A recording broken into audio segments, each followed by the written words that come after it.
जय हिंद साथियों, स्वागत है आपका self study classes with Sumit Jain YouTube channel और दोस्तों ऐप में। दोस्तों बहुत सारे स्टूडेंट को ऐप डाउनलोड नहीं करते बन रहा है या फिर कर भी लिया है तो कोर्स भी नहीं देख पा रहे हैं। तो मैं आज उनको बता दूं कि ये जो सेल्फ स्टडी क्लासेस इस प्रकार से जब आप प्ले स्टोर से करते हैं तो ये आपका वेल जो है आइकन उसमें लगा हुआ है ना। तो इस प्रकार से सेल्फ स्टडी क्लासेस आपको सर्च करना है और ऐसे आइकन में आपको ऐप मिलने वाला है। ठीक है, तो दोस्तों हम देखें कि प्ले स्टोर में आपको इस प्रकार से दिखेगा ये सेल्फ स्टडी क्लासेस। ठीक है, ये प्ले स्टोर में आपको सेल्फ स्टडी क्लासेस का ऐप दिखने वाला है। ठीक है, ये इमेज उसमें डली है, ये आइकन, ये लोगो उसमें डला है। ठीक है, अब दोस्तों इसको इंस्टॉल करना है, यहां से आप इंस्टॉल करेंगे। ठीक है, अब इंस्टॉल करेंगे तो वहां पर आपको नंबर मांगेगा, जीमेल नंबर मांगेगा, तो आपको ओटीपी आएगा, तो आप रजिस्टर करके आगे बढ़ेंगे। ठीक, जय हिंद साथियों, स्वागत है आपका self study classes with Sumit Jain YouTube channel में। दोस्तों आज की क्लास स्टार्ट हो चुकी है और रोज रात्रि 9 बजे अपनी क्लास स्टार्ट होती है। ठीक है, और सुबह 9:30 बजे हिंदी साहित्य का ट्रिकी वीडियो आता है। आप किसी भी एग्जाम की तैयारी कर रहे हैं, चाहे नेट की कर रहे हैं, पीजीटी की है ना, टीजीटी या फिर एचपी टेट या फिर एपी सेट या फिर यूपी टेट, आरपीएससी, कोई भी एग्जाम की तैयारी कर रहे हैं और जिसमें हिंदी साहित्य पूछा जाता है, उनके लिए दोस्तों सबसे बेस्ट जो आपका चैनल है वो सेल्फ स्टडी क्लासेस है हिंदी के लिए। ठीक है, तो दोस्तों जो भी हमारे व्हाट्सएप ग्रुप से अभी तक नहीं जुड़े हैं जो साथी है ना, हिंदी का स्पेशल व्हाट्सएप ग्रुप है 9098609291, ये व्हाट्सएप नंबर है। तो व्हाट्सएप नंबर से आप सभी को जरूर जुड़ जाना है। ठीक है, तो स्टार्ट करते हैं दोस्तों आज का ये सेशन। आज का ये सेशन स्टार्ट हो इससे पहले सभी के लिए जय हिंद है ना, सभी के लिए गुड इवनिंग। और आपका जो पहला प्रश्न है कि भरत मुनि ने कितने काव्य दोष बताए हैं। भरत मुनि दोस्तों ये रस संप्रदाय के माने जाते हैं भरत मुनि है ना, और भरत मुनि ने कितने काव्य दोष बताए हैं ये बताना है हमें प्रश्न क्रमांक 331 का। और सभी लोगों को पता है ना, अधिकांश लोग जानते हैं कि जो भरत मुनि थे इन्होंने जो बताए हैं वो कितने बताए, 10 दोष बताए हैं काव्य के और 10 ही क्या बताए हैं, गुण बताए हैं। अब याद रख लेना 10 दोष और 10 गुण बताए हैं किसने, भरत मुनि ने। ठीक है, ये चीज सभी लोग याद रखेंगे। रस संप्रदाय के प्रवर्तक माने जाते हैं भरत मुनि है ना। आशु गोंडवाल जी ये हमारी नए ज्वाइन मेंबर हैं है ना, आशु गोंडवाल जी, इनके लिए बहुत बहुत धन्यवाद। और इन्होंने ज्वाइन किया है चैनल के लिए, आप भी चैनल को ज्वाइन कर सकते हैं। ठीक है, छंद शास्त्र के आदि आचार्य हैं तो कौन है, पिंगल, बामन, भरत मुनि या फिर भामह। छंद शास्त्र के आदि आचार्य कौन माने जाते हैं, प्रश्न क्रमांक 332 का उत्तर हमें लिखना है दोस्तों। और आपने एक रचना पढ़ी होगी दोस्तों, छंदमाला। कौन सी, छंदमाला। और छंदों की माला हमें कहाँ पहननी है, केस में पहननी है। कहाँ पर, केस में छंदों की माला पहननी है, इसलिए केशवदास की रचना है छंदमाला। लेकिन आपसे कभी छंद शास्त्र पूछा जाए कि छंद शास्त्र के आदि आचार्य कौन है, तो वो माने जाते हैं पिंगल माने जाते हैं। ठीक है, याद रख लेना। रीति संप्रदाय के बामन है ना, और अलंकार संप्रदाय के भामह, और रस संप्रदाय के प्रवर्तक कौन है, भरत मुनि जी। ठीक है, इनको याद रखेंगे। अलंकारों का वर्गीकरण सर्वप्रथम किस आचार्य ने किया है, बहुत ही बढ़िया प्रश्न है दोस्तों। अलंकारों का वर्गीकरण सर्वप्रथम बताना है, मम्मट ने किया, भामह ने किया, बामन या फिर हेमचंद्र ने किया है। अब यहाँ कंफ्यूज नहीं होना है, यहाँ पर दो चीजें हैं सोनू सिंह जी की, जो अलंकार संप्रदाय के प्रवर्तक हैं तो कौन है, भामह हैं अलंकार संप्रदाय की, लेकिन जो सर्वप्रथम वर्गीकरण किया है वो किया है बामन ने। किसने किया है, बामन ने किया है। ये चीज याद रखनी है, यहाँ कंफ्यूज आप हो जाते हो और सीधे सीधे आपको पता होता है कि अलंकार संप्रदाय के प्रवर्तक तो भामह हैं, इसलिए अलंकारों का सर्वप्रथम जो वर्गीकरण किया होगा वो भी भामह ने किया होगा। लेकिन ये भामह यहाँ पर आपका सही नहीं है, उत्तर होगा बामन है ना। सर्वप्रथम वर्गीकरण किया था बामन ने है ना, और भामह अलंकार संप्रदाय के प्रवर्तक माने जाते हैं। तो आपका उत्तर बी नंबर बिल्कुल सही हो जाता है यहाँ पर। ठीक है, अगला क्वेश्चन आपको बताना है, अभिनव गुप्त की रस सूत्र व्याख्या का आधार क्या है। रस सूत्र व्याख्या का आधार बताना है, सांख्य दर्शन है, शैव दर्शन है, न्याय दर्शन है या फिर मीमांसा दर्शन है। आपको पता है दोस्तों कि न्याय दर्शन के जो कौन है, गौतमी माने जाते हैं, न्याय दर्शन के प्रवर्तक गौतमी हैं। मीमांसा दर्शन मैंने आपको याद करवाई थी कि मेरी मनसा है कि मुझे क्या मिल जाए, मनी मिल जाए, तो मीमांसा दर्शन के कौन है, जैमिनी माने जाते हैं। और आपको अभिनव गुप्त की जो रससूत्र व्याख्या का आधार माना जाता है वो क्या माना जाता है, वो माना जाता है शैव दर्शन। शैव दर्शन यानी कि आपका सही उत्तर हो जाता है विकल्प नंबर सी नंबर, सा नंबर, ठीक है, विकल्प नंबर सा। अगला है आपका भरत मुनि ने कितने स्थायी भावों का उल्लेख किया है दोस्तों, उल्लेख बताना है दोस्तों, 4 विकल्प हैं। और आंसू गोडवाल जी ने दोस्तों डायमंड प्लान खरीदा है। डायमंड प्लान यानी कि 299 रुपये करके इन्होंने डायमंड प्लान खरीद लिया और ये मेंबर बनी है, ठीक है, चैनल की ज्वाइन मेंबर हैं, बहुत ही बढ़िया। और भरत मुनि ने कितने स्थायी भावों का उल्लेख किया है दोस्तों, जब आपको पता है कि जो रसों की संख्या भरत मुनि ने 8 बताई है तो स्थायी भाव 9 तो नहीं बताएंगे, कितने बताएंगे, 8 ही बताएंगे।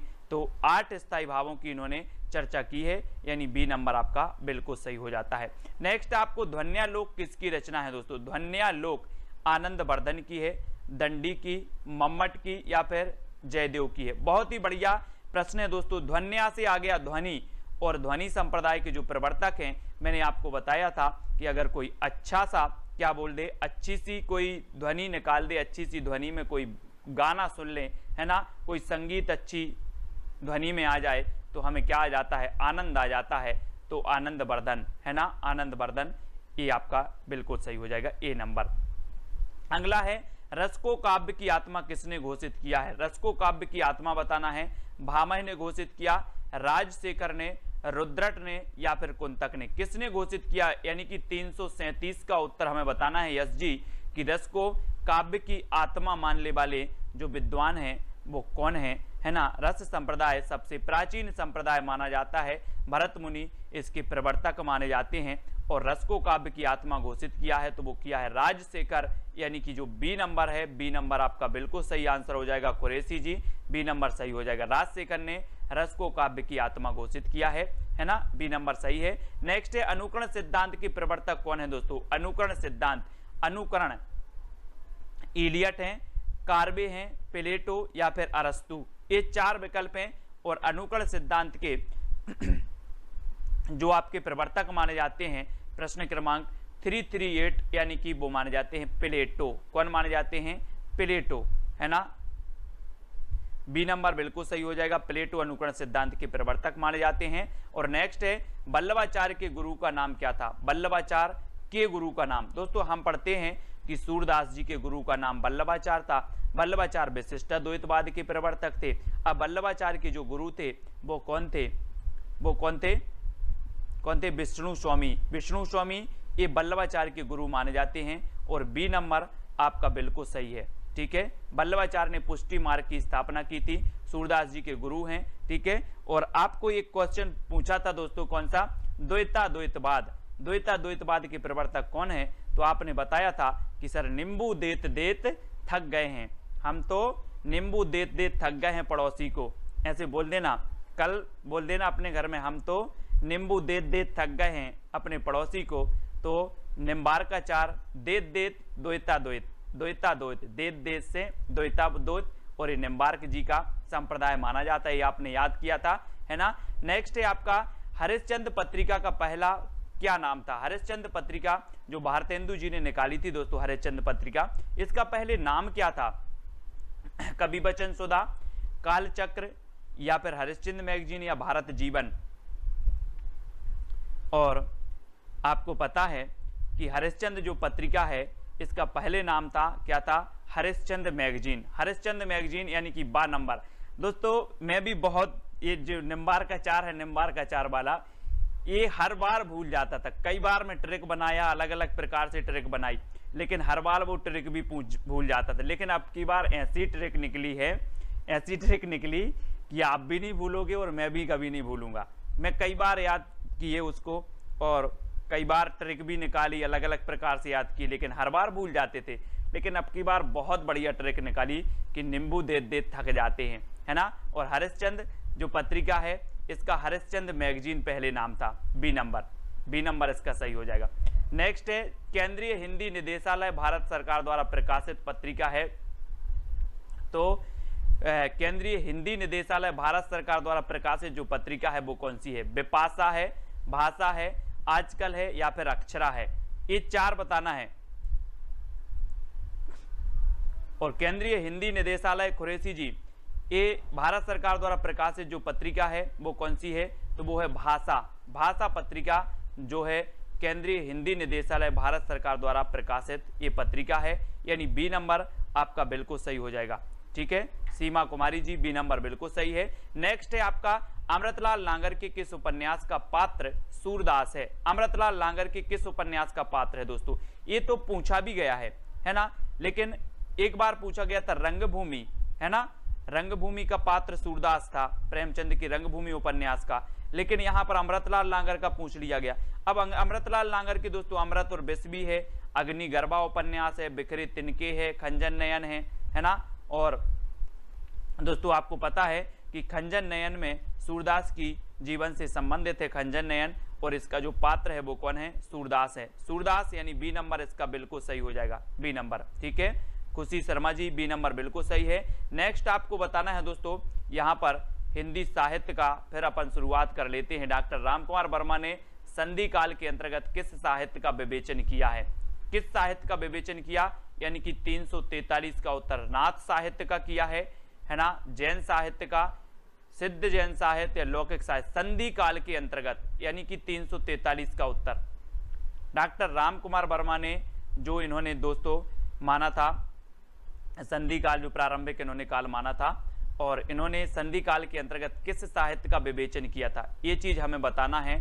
और हाँ, मानस का हंस तुलसी से संबंधित है, वेरी गुड खुशबू सोनी जी।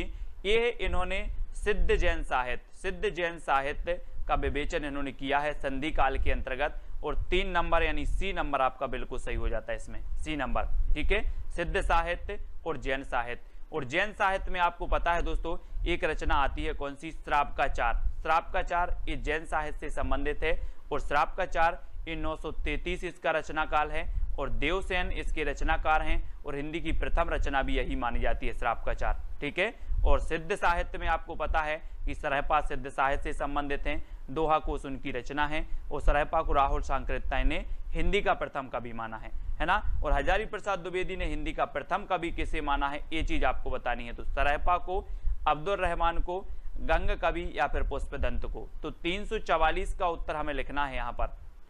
आचार्य हजारी प्रसाद द्विवेदी ने हिंदी का प्रथम कवि किसे माना है, और वो माना है दोस्तों किसने, किसे माना है, हजारी प्रसाद द्विवेदी ने। मैं आपको बता दूं कि जो रामकुमार वर्मा है, रामकुमार वर्मा ने स्वयंभू को माना हिंदी का प्रथम कवि, है ना, लेकिन हजारी प्रसाद द्विवेदी ने माना किसको, अब्दुल रहमान को। अब्दुल रहमान, इनकी एक रचना है संदेश रासक, है ना। हम बोलते हैं इसको कैसे याद रखते हैं दोस्तों, मैंने आपको याद करवाया था कि संदेश भेजना अब दूर नहीं है, अब दूर नहीं है संदेश भेजना।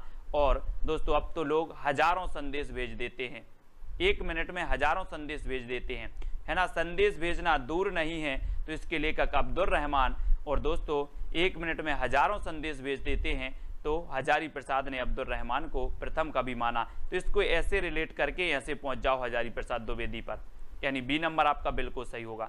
ठीक है, निकिता तनवर जी। अगला है सिद्धों की साधना में शून्य का पूरक तत्व है, तो क्या है, वज्र है, अग्नि है, ज्ञान या फिर चित्र है। सिद्धों की साधना में शून्य का पूरक तत्व क्या माना जाता है, प्रश्न क्रमांक 345।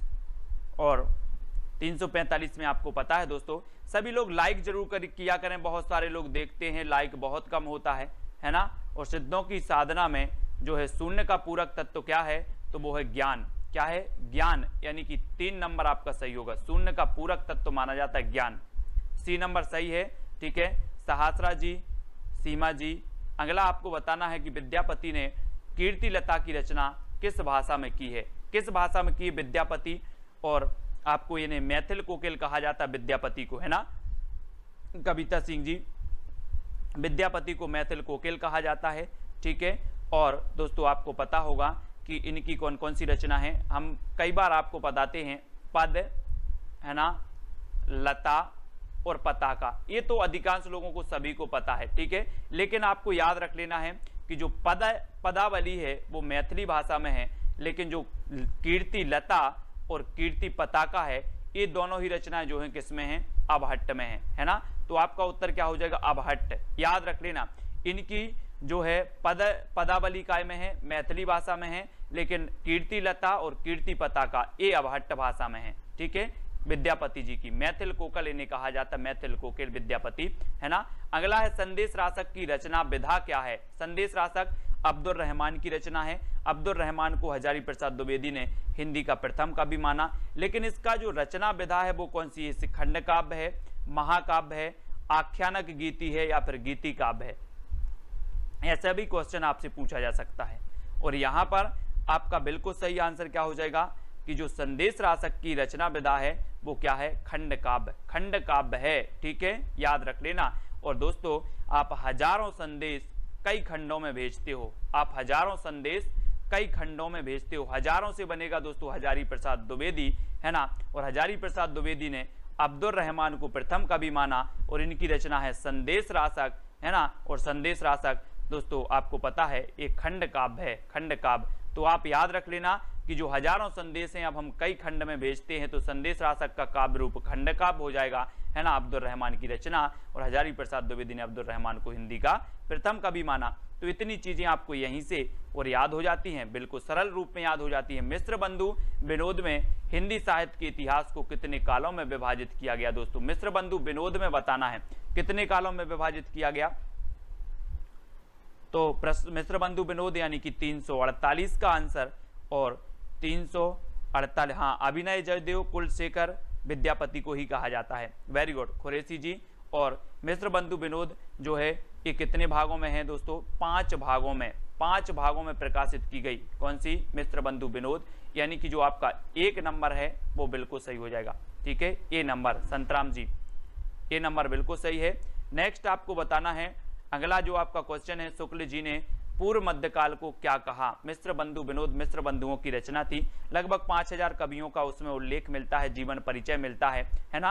और शुक्ल जी ने पूर्व मध्यकाल को कहा है, तो क्या कहा है? पूर्व मध्यकाल और उत्तर मध्यकाल। इन्होंने दोस्तों भक्ति काल को 2 भागों में बांटा, उत्तर मध्यकाल को 2 भागों में बांटा, उत्तर मध्यकाल और पूर्व मध्यकाल। उत्तर मध्यकाल यानी कि दोस्तों आपका रीतिकाल, और पूर्व मध्यकाल यानी कि भक्ति काल, है ना। तो पूर्व मध्यकाल को जो कहा वो क्या कहा? भक्ति काल कहा। भक्ति काल यानी कि जो 1 नंबर है वो सही हो जाता है। ठीक है, भक्ति काल यानी कि दोस्तों आपका जो 1375 से 1700 का काल था वो भक्ति काल था, है ना। 1700 के बाद रीतिकाल आपका आया था, है ना। तो याद रख लेना भक्ति काल यानी कि दोस्तों संत काव्य धारा, राम काव्य धारा, कृष्ण काव्य धारा, ये सभी इससे संबंधित है, भक्ति काल से संबंधित। और भक्ति काल की मैंने टॉप 20 रचनाएं की ट्रिकी वीडियो आप तक प्रेषित किया है, वो भी आपको देखना है, भक्ति काल वाला। ठीक है, भक्ति काल का मैंने किया है 20 रचनाएं, आदिकाल की 20 रचनाओं वाला हो गया, है ना। रीतिकाल की टॉप 20 रचनाएं हो गई हैं, और भारतेंदु युग की भी टॉप 20 रचनाएं आज हो गई।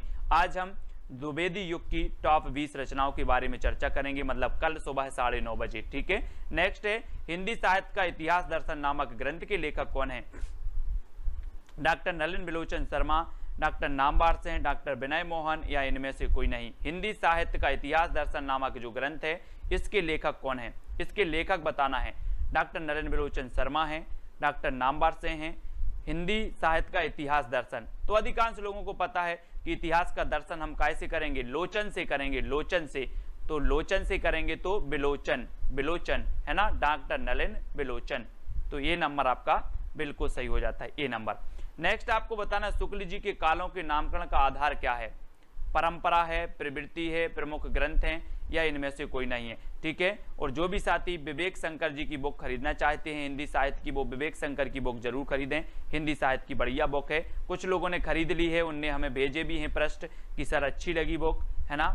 उनने कुछ फोटो खींच के भी भेजे हैं कि सर इस प्रकार की बुक है और बड़ी अच्छी बुक है ना। शुक्ल जी के कालों का नामकरण का आधार जो थी वो क्या थी? प्रवृत्ति। प्रवृत्ति के आधार पर इन्होंने 12 ग्रंथों को आधार मानकर वीर काव्य, जो वीर गाथा काल नाम दिया था, वो 12 रचनाओं को मानकर किया था। लेकिन इन्होंने सभी, चाहे वो रीतिकाल हो, भक्ति काल हो, चाहे आपका आदिकाल हो, सभी को की जो है प्रवृत्तियों के आधार पर नामकरण किया था, यानी विकल्प नंबर जो बी है वो बिल्कुल सही हो जाता है। ठीक है, आदिकाल को चारण काल नाम किसने दिया है दोस्तों? 352 का उत्तर बताना है, बिल्कुल सरल क्वेश्चन है आज के। डॉक्टर नगेंद्र, राम कुमार वर्मा, मिश्र बंधु, या इनमें से कोई नहीं। तो आदिकाल की जब भी बात होती है तो हम पढ़ते हैं, क्या पढ़ते हैं कि आदिकाल को विभिन्न प्रकार से अलग अलग नाम से अभिहित किया। और एक क्वेश्चन पूछा जाता है कि हिंदी साहित्य के इतिहास में सबसे विवादित जो काल रहा वो कौन सा रहा, तो वो आदिकाल ही रहा है। सबसे विवादित काल रहा और अलग अलग विद्वानों ने अलग अलग नाम दिए, ठीक है। लेकिन भक्ति काल सबसे कम रहा दोस्तों, भक्ति काल को भक्ति काल ही नाम दिया अधिकांश विद्वानों ने। और रामकुमार वर्मा ने चारण काल नाम दिया, यानी कि विकल्प नंबर जो 2 है वो आपका बिल्कुल सही हो जाता है, बी नंबर, ठीक है, बी नंबर। नेक्स्ट है श्रापकाचार्य की रचना कब हुई। इस श्रापकाचार्य मैंने आपको बता भी दी है कि श्रापकाचार्य हिंदी की प्रथम रचना है, ठीक है, प्रथम रचना है, 933 इसका रचना काल है, ठीक है, देवसेन की ये रचना है, ठीक है। तो ये रचना दोस्तों आप कभी कभी आपके मन में आता होगा कि श्रापकाचार्य हिंदी की प्रथम रचना है और हिंदी के प्रथम कवि माने जाते हैं, तो वो माने जाते हैं सरहपा, है ना, सरहपा हिंदी के प्रथम माने जाते हैं, श्रापकाचार्य हिंदी की प्रथम रचना मानी जाती है। तो यहाँ पर आपको कभी कभी डाउट होने लगता होगा कि ये कैसा सिस्टम है यार, है ना, लेकिन ये आपको सोचना है कि इन्होंने हिंदी का प्रयोग किया है, इन्होंने हिंदी की रचना नहीं की सबसे पहले, है ना, इन्होंने हिंदी का सर्वप्रथम प्रयोग किया है, ठीक है। लेकिन जो देवसेन साहब हैं इन्होंने हिंदी की रचना ही लिख दी सबसे पहले, ठीक है। देवसेन ने हिंदी की रचना लिख दी और सरहपा ने हिंदी का प्रयोग किया है, इन्होंने कोई रचना नहीं लिखी हिंदी में सर्वप्रथम, है ना। इसलिए श्रापकाचार्य हिंदी की प्रथम रचना और सरहपा हिंदी के प्रथम जो है लेखक कवि माने जाते हैं, ठीक है। और श्रापकाचार्य इन 933 ईस्वी इसका रचना काल है, यानी बी नंबर आपका बिल्कुल सही हो जाता है, ठीक है। आलाखंड के रचयिता कौन है दोस्तों। आलाखंड, हाँ, उन्होंने संधि काल भी नाम दिया है, इस चारण काल के पूर्व के काल को उन्होंने नाम संधि काल नाम दिया। 750 से 1000 के काल को संधि काल नाम दिया और 1000 के बाद का जो है, ठीक है। और आपको बताना है आलाखंड के रचयिता कौन है, चंद्रवरदाई, जगनेक, स्वयंभू या फिर शिवानंद जी। आलाखंड के रचयिता, आलाखंड जिसे कि दोस्तों परमाल रासो भी कहा जाता है। मैंने आपको याद करवाया था कि परमाल यानी कि दूसरों का माल, दूसरों की कोई सामग्री अगर कोई चुराता है तो वो जगता है। चोर क्या करते हैं, दूसरों की सामग्री चुराते हैं तो रात में जगते हैं, तो जगते से आपका क्या बनेगा, जगते हैं तो जगनेक, जगनेक पड़ेगा। और आला दोस्तों आपको पता होगा कि गाँव में आला पढ़ते हैं, आला पढ़ते हैं रात रात जगकर, रात रात जगकर लोग आला पढ़ते हैं, तो जगकर पढ़ते हैं तो जगनेक, ठीक है, याद रख लेना। और इस जग में आला का बहुत प्रताप है दोस्तों, आला का, ठीक है।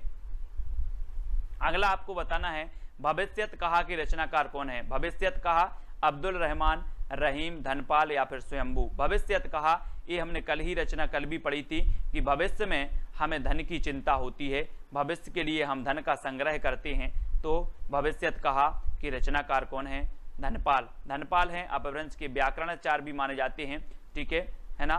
हेमचंद्र माने जाते हैं अपभ्रंश के, हेमचंद्र व्याकरणाचार्य माने जाते हैं। धनपाल की रचना है भविष्यत कहा, यानी 3 नंबर आपका यहाँ पर बिल्कुल सही हो जाता है, ठीक है, 3 नंबर। अगला क्वेश्चन है मिश्र बंधु 3 भाई में से नहीं है तो कौन नहीं है। दोस्तों मिश्र बंधु ये 3 भाई थे और तीनों जो भाई थे मिश्र बंधु नाम से लिखते थे, है ना। मिश्र बंधु विनोद इन्होंने ये रचना की है, 5 खंडों में प्रकाशित हुई मिश्र बंधु विनोद। और मिश्र बंधु विनोद में कौन नहीं है ये आपको बताना है। श्याम बिहारी मिश्र नहीं है, गणेश बिहारी मिश्र नहीं है, सुखदेव बिहारी मिश्र नहीं है या फिर कृष्ण बिहारी मिश्र नहीं है। तो ये 4 में से सही उत्तर क्या हो जाएगा, मधुराज जी, उत्तर हो जाएगा आपका 356 में कि कौन सी नहीं है, कृष्ण नहीं है, है ना। श्याम, गणेश, सुखदेव, मैंने आपको याद करवाया था, श्याम, गणेश, सुखदेव, सुखदेव, ये आपकी एक ट्रैक है मिश्र बंधुओं की। ये क्वेश्चन पूछा जाता है, श्याम, गणेश, सुखदेव, ऐसे याद कर लेना है, ठीक है। श्याम, गणेश, सुखदेव ये मिश्र बंधु हैं, ठीक है। तो आपका डी नंबर बिल्कुल सही हो जाएगा, डी नंबर। नेक्स्ट है आदिकाल को बीज वपन काल की संज्ञा किसने दी है। और मैंने आपको कई बार बताया है कि जो बीज बोए हैं, अहिंसा के बीज बोए हैं, किसने, महावीर भगवान ने अहिंसा के बीज बोए हैं और अहिंसा का हम पालन करते हैं, मतलब किसी भी चीज की हिंसा नहीं करते। इस पृथ्वी पर आए हुए प्रत्येक प्राणी को जीने का अधिकार है, चाहे वो चींटी हो, चाहे एक छोटा सा कोई जीव जंतु हो, सबको जीने का अधिकार है ना। और यही महावीर स्वामी ने बताई कि आप अहिंसा का पालन करो, जिस प्रकार से आप जीना चाहते हो ऐसे ही सारे जो भी हैं क्या हैं, सारे लोग क्या करते हैं, जीना चाहते। गुरु शिष्य की मैंने वीडियो नहीं लाई, क्या अभी ला देंगे, है ना। बीज वपन काल ये महावीर प्रसाद द्विवेदी, यानी 3 नंबर, ठीक है, महावीर प्रसाद द्विवेदी, सी नंबर आपका सही है। आदिकाल का मेघदूत किस रचना को कहा जाता है, किस रचना को कहा जाता है आदिकाल का मेघदूत। और मेघदूत आपको पता है दोस्तों, ये मेघदूत जो है कालिदास जी की रचना है मेघदूत, है ना, मेघों को दूत बनाकर भेजते हैं, मेघों को दूत बनाकर भेजते हैं, संदेशा भेजते हैं, है ना। और दोस्तों ये आदिकाल का मेघदूत जो रचना कही जाती है, बहुत ही बढ़िया प्रश्न है, इंपॉर्टेंट प्रश्न है। वो रचना कही जाती है कौन सी? संदेश राशक। संदेश राशक ये आदिकाल की मेघदूत कही जाती है, इसको सभी लोग याद रख लेना। संदेश राशक अब्दुल रहमान जी की रचना है ना। और दोस्तों अब्दुल रहमान को हजारी प्रसाद द्विवेदी ने हिंदी का प्रथम कवि माना है। और संदेश राशक ये खंड काव्य है और आदिकाल का मेघदूत भी इसे कहा जाता है, यानी कि जो आपका ए नंबर है वो बिल्कुल सही हो जाता है, ए नंबर। ठीक है, अब अगला क्वेश्चन आपको बताना है, आदिकाल काव्य रूढ़ियों एवं परंपराओं को समझने के लिए कौन सा ग्रंथ उपयोगी है? काव्य रूढ़ियों एवं परंपराओं को समझने के लिए बताना है कि कौन सा जो है ग्रंथ उपयोगी है। राउल बेल है, वर्ण रत्नाकर है, बसंत विलास है, या फिर प्राकृत पेंगलम है। तो प्रश्न क्रमांक 359 में से हमें चयन करना है। सुबह अपना 9:30 बजे टिर्की वीडियो होता है, कल आने वाला है द्विवेदी युग की टॉप 25 रचनाएं। टॉप 25 रचनाएं यानी कि टॉप आपको करवा रहे हैं जो एग्जाम में पूछी जाती हैं, है ना। तो टॉप 25 रचनाएं हैं। उसके बाद आपको पंक्तियां भी याद करवाएंगे इसी प्रकार से, भारतेंदु युग की पंक्तियां, है ना, भक्ति काल की पंक्तियां, रीति काल की पंक्तियां, अलग अलग पंक्तियां भी आपको महत्वपूर्ण करवाएंगे, है ना। और आदिकाल काव्य रूढ़ियों एवं परंपरा को समझने के लिए कौन सा ग्रंथ है? तो प्राकृत पेंगलम है। और ये प्राकृत पेंगलम पता है किसकी रचना है? ये लक्ष्मीधर की रचना मानी जाती है। ठीक है, तो याद रख लेना प्राकृत पेंगलम, यानी डी नंबर आपका बिल्कुल सही है। हिंदी साहित्य के आदिकाल को सिद्ध सामंत युग किसने कहा है? ये आपको कमेंट में लिखना है। ये आपका आज का चैलेंज प्रश्न है। और सभी लोगों को वीडियो को लाइक करना है दोस्तों, वीडियो को शेयर भी करना है। और जो भी साथी चैनल के ज्वाइन मेंबर बनना चाहते हैं, क्योंकि हिंदी साहित्य वालों के लिए दोस्तों ये सेल्फ स्टडी जो क्लासेस है, इससे बढ़कर कोई चैनल दे नहीं सकता है। हिंदी साहित्य वालों के लिए बहुत ही उपयोगी चीज़ें, हर एक चीज़ ट्रिक से याद करो, है ना, विस्तृत अध्ययन करो, विस्तृत अध्ययन भी आप करो। और दोस्तों टेस्ट सीरीज भी लो। आपको पता होगा जितने भी यूट्यूबर हैं वो क्या करते हैं, जो वीडियो चलता है जिसे सब लोग देखते हैं वो चीज़ बनाते हैं, लेकिन मैं ऐसा हूं कि आपके लिए क्या उपयोगी है ना, वो भी बनाता हूं। आपको पता है दोस्तों, जब मैं विस्तृत अध्ययन पढ़ाता था शाम की 4 बजे क्लास, है ना, लगभग 25 से 30 या 40 लोग देखते थे। तब भी आप प्लेलिस्ट में जाकर के देखेंगे, उपकार की बुक से बहुत अच्छे तरीके से पढ़ाया है। यानी कि हिंदी साहित्य में एक एक चीज आपकी चैनल पर उपलब्ध है। आप चैनल को जरा टटोलिए, प्लेलिस्ट में जाइए। एक 54 वीडियो की प्लेलिस्ट बनी है, 40 वीडियो की प्लेलिस्ट बनी है, अलग अलग प्लेलिस्ट बनी है पूरी हिंदी साहित्य की। तो आप पढ़ें और वीडियो को लाइक करें। और ये हिंदी ट्रिक वाली वीडियो भी आपकी बनी है, ट्रिकी वीडियो भी बनी है, इसकी प्लेलिस्ट है हिंदी साहित्य ट्रिक्स, तो वो वाली बनी है। और रात में जो अपनी ये टेस्ट सीरीज बनी, इसकी भी मैंने प्लेलिस्ट बना दी है। तो सभी लोग चैनल को सपोर्ट जरूर करें दोस्तों, है ना, वीडियो को लाइक और शेयर जरूर करें। आपका ट्रिकी वीडियो मैं कैसे बनाता हूं, कैसे ट्रिक निकालता हूं, अलग अलग प्रकार से कोई भी ट्रिक निकालने में एक समय लगता है ना, समय लगता है। और समय के बाद जब ट्रिक निकलती है फिर वीडियो आप तक प्रेषित किया जाता है। तो दोस्तों हम देखें कि प्ले स्टोर में आपको इस प्रकार से दिखेगा ये सेल्फ स्टडी क्लासेस। ठीक है, ये प्ले स्टोर में आपको सेल्फ स्टडी क्लासेस का ऐप दिखने वाला है। ठीक है, ये इमेज उसमें डली है, ये आइकन, ये लोगो उसमें डला है। ठीक है, अब दोस्तों इसको इंस्टॉल करना है, यहां से आप इंस्टॉल करेंगे। ठीक है, अब इंस्टॉल करेंगे तो वहां पर आपको नंबर मांगेगा, जीमेल नंबर मांगेगा, तो आपको ओटीपी आएगा, तो आप रजिस्टर करके आगे बढ़ेंगे। ठीक